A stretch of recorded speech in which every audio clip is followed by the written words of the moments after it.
Back tonight here on In Focus and taking you back to our top story today. Trade unions Nehawu giving government 7 days to revise its wage offer to public sector employees or risk bringing the country to a standstill. Thousands of civil servants protested today calling for an above-inflation increase, but government won't budge on its 3% offer. Joining us now to share his thoughts on how this standoff might pan out is Labour expert and Labour arbitrator and acting Judge Patrick Deale of Deale Attorneys. Good to have you, Patrick, and thank you very much for your time. The acting Public Service and Administration Minister Thulas Nxesi was booed today by protesters. In fact, some reports indicating that even a can was thrown his way as he was trying to address the protesters, and he served and managed to avoid a hit. Does this represent a turn maybe in the attitude and the pressure that is being put on the minister as far as this wage negotiation is concerned? Good evening, Toba, and to your viewers. Yes, it does. And it is, I think it's a strong indication of the high degree of frustration that the unions are feeling, that particularly the union leaders. They're under an enormous amount of pressure to get a fair deal from their perspective. And they are working on a very kind of short string here.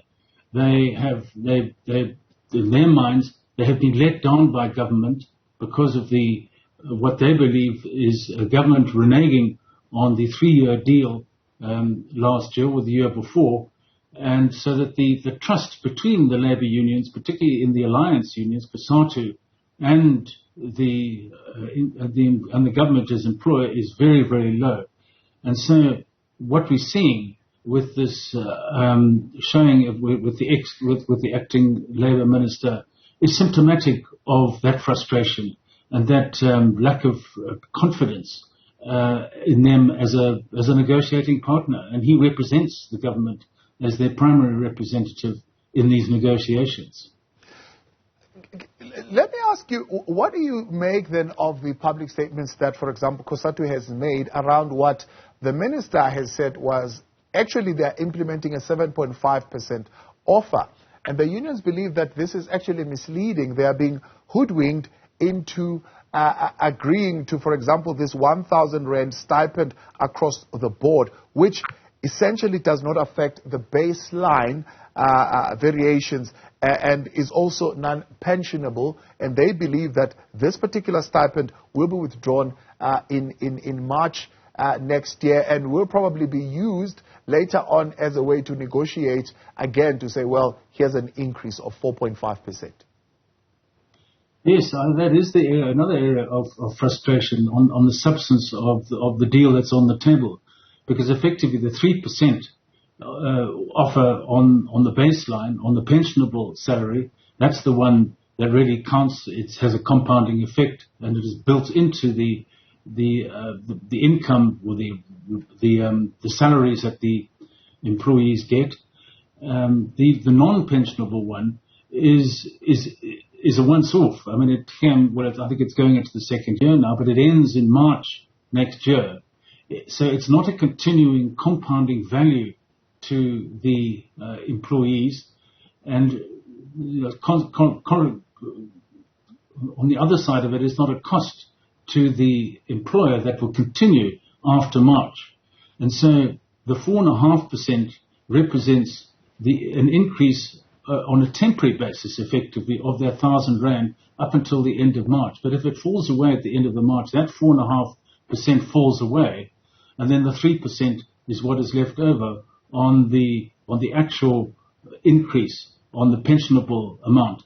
And I think that is the frustration that the workers are expressing here, that it's not a total of 7.5%, it's really 3%, and the additional 4.5% is not a compounding, not a permanent trend, it's effectively a temporary one to the end of March. And there's no indication at this point that it will continue after March. So that's what their gripe is about that. And at that level, I mean, there's a certain rationality to that complaint that they have about it. So the public sector workers giving government now 7 days to respond to their memorandum. How do you think this is going to pan out? Can government be able to sustain its below inflation pay hike, or can it be able to meet the 10% salary increase that is being demanded? Toba, I don't think the government is going to move on the 3% the way things are. It's made a major commitment insofar as the budget is concerned by implementing it unilaterally, and it has also extended the offer to all of the unions, and one of which has agreed to it, and that is the SADTU, the teachers' union, and so that they have accepted the deal as a COSATU union, as a sort of breakaway or an exception in the collection of unions that are involved in this.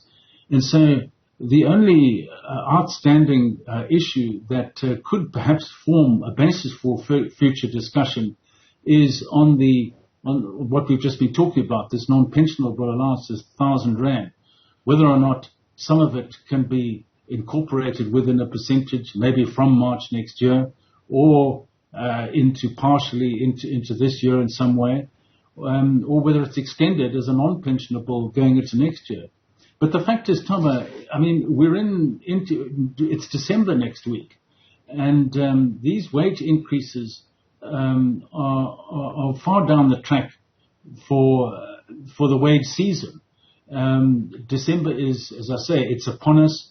And this season of wage negotiations is almost over for 2022-23, and next year's one is just around the corner. And so there's a lot of pressure about what are we going to do now to end this year's negotiation. And I think government's taken a view that this is done. We've done the deal, and we've closed the book on this year. We can meet again next year and take it up from there.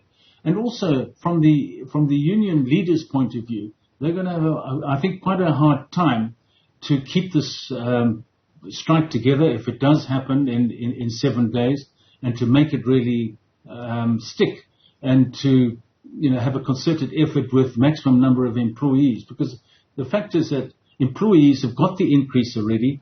The difference that they're talking about now is 3.5%, and it sounds a little, but actually it's quite a lot.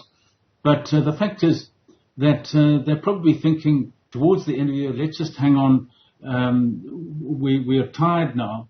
It's Christmas holidays coming. It's, we want to be with our families and so on. Do we really want to go on strike? Do we really want to lose wages at this time and even risk our jobs as a consequence of this? And so the ability of the unions to make this strike happen, even though there's lots of strong talk and threats of the strike, I think it will be very difficult for them to pull it off, quite frankly. So your view, do you think the worst of it probably is what we have seen today? The same kind of energy and vigor no longer is there amongst the workers themselves, especially as they look towards December and at least wanting to have some money in their pockets for the festive season. Yes, I think so. I think the energy will run out. I suspect it will run out, and towards the end of the year, and everyone will return next year, and late in January or into February, March, the process will continue. But I think there's a kind of a sense that it's been a long year of uncertainty, a long year of battling around these issues, that I think people will possibly run out of steam. And so it's difficult for the union leaders, and one is a degree of sympathy for them in their efforts to try and hold it together, because it's extremely difficult for them to manage the logistics of a strike at this magnitude with so many different workplaces and so many different types of workplaces. It's a huge job to manage it, to make sure that the spirit and the willingness of people, the solidarity, holds together strongly enough to make an impact. And so that they're having a tough time to do that. And, despite all of the strong rhetoric and so on, it's likely that things will just fade a bit as we move along, and the next threatened round of strikes will be more muted than the current one. But who knows? Time will tell. That's just a reading of the tea leaves at this point, from my point of view. while government might hold firm, but of course we are heading towards the elective conference of the African National Congress, will the ANC be able to hold firm? And will its president, who's also the president of the country, not feel pressured in that conference, particularly to give in to the demands of the likes of COSATU? I'm no doubt he will feel pressure. The ANC will feel pressure.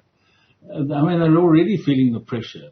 And I think that's why the acting Minister of Labour is trying to intervene. He's saying to come to the table, although I don't know what will be said at the table. You know, the COSATU unions, the allies with the ANC are obviously very important as a voting bloc. And they want to try and hang on to their jaded trust and belief in the ANC for as much as possible, for as long as possible. So yes, I think the ANC is under pressure, and the president will be under pressure. But they're equally under huge pressure from the bigger picture, Tava, just from the macroeconomic point of view, about the whole social, economic difficulties that South Africa faces. May even be greater pressures for them to be under than the pressure coming from this public service strike. And so they've got huge, fish to cook here. And I think that they're having great difficulty in trying to manage it all. And so, but also, I think from a kind of an external viewpoint of South Africa as an investment destination, but also for funders of South Africa's capital sovereign debt, to hold on government spending and government expenses, of which public service expense is huge, that they're going to hold, there's a need, a pressure to hold the line, to keep the sovereign debt under control and reasonably acceptable for investors who wish to come to this country. So collectively, on a bigger scale of things, that actually may be more pressure on them, and they're likely to incline to that pressure rather than the pressure coming internally from the public servants and the need for their votes. So one might outweigh the other. The bigger picture will outweigh the smaller, well, not smaller, but internal picture. Patrick Deale, appreciate your time. Thanks so much for coming on. Patrick Deale there with Deale Attorneys, Labour expert and Labour arbitrator.